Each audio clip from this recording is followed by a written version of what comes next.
All right, so we're about to dig into this this Alfa again. So last weekend we isolated. How many Alfas do you have? Too many. It's an addiction. Well, hey, wait. You've got a Fiat. I got a Fiat with an Alfa motor. You've got a Fiat that's got an Alfa motor going in it. There's the Alfa motor over there. So we're gonna dive into this thing, pull the wiring harness out, see if we can get it rolling. It don't run as usual. Frank brings me shit, nothing works. Well, that's why I got him, because he'll get this thing running. All right, here, check this out. Watch this. Here we go, fast mode.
All right, Alfa, take one.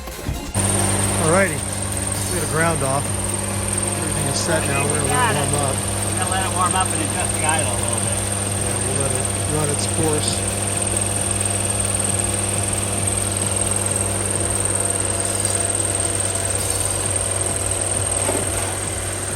So far, so good. Jiggle the wire harness, nothing. So far, so good. I think the idle might be too low. We adjusted the idle. Yep, there it goes.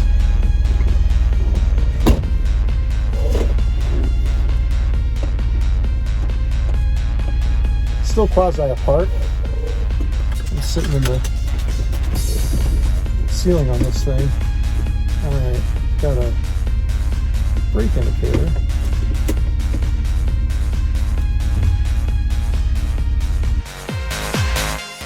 To replace the wiring harness. By the way, that's the bumpers from me on the trailer.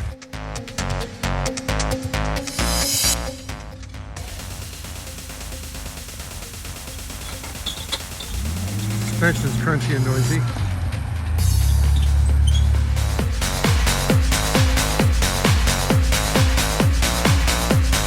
All right, well, we got it. So is it? It was it. It was a simple. Well, we don't really know. There was something wrong in the wiring harness. We're not 100% sure. If I think that positive wire back there was loose from when he installed it. It might have been. We might have just did a whole lot of work for no reason. It might have been a 5-minute fix. So there was a wire on the backside. It's really weird. The mains come in for the battery, and there's a wire on the backside that powers the wiring harness.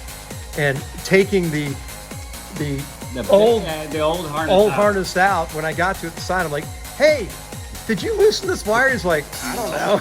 So it was literally, it was the power to the wiring harness that was loose, that we think when we were rattling it might have been shaking it. But hey, you know, we got two good wiring harnesses. It's done. It's done. So check it out. We're rolling. Nick showed up. What's going on? All the work's done. I know. See all this? Those are extra parts. These are all parts out of your. Well, obviously don't wreck, but there's do's and don'ts in the car, and we're going to talk to you about do's. First thing, the seat doesn't go down. We got to work on the seat motor. Yeah, the seat doesn't work right. So go ahead and get in. This is the only window that you can mess with. Do not try to open or close the sunroof, because if you get the sunroof stuck, it's going to rain in your car, and that's on you. Yeah, you can go backwards in the seat. No, maybe not. Go ahead and start the key. So as long as it's turning, then you can go and start the car. All right, let's see if I can get this to, yeah, that goes back. Say when. Okay. So you got, this one works, but this one doesn't. So we're trying to get the seat to go. The only window you can mess with is that one. This is the driver's side one. Don't mess with the other ones, because if they go down, they won't go back up yet. We gotta work on those later. But don't play with it, because if you break it and get stuck, it's on you, not on me. I provide the car. You're on the rest of it. Yeah, next to center. That's right. Runs and drives. That's always. That's exactly right. It does run and it does drive. It does drive. Makes a little bit of noise, but it goes good. So the boy's driving the car. He's set. Need to take your tag off there, by the way. All set.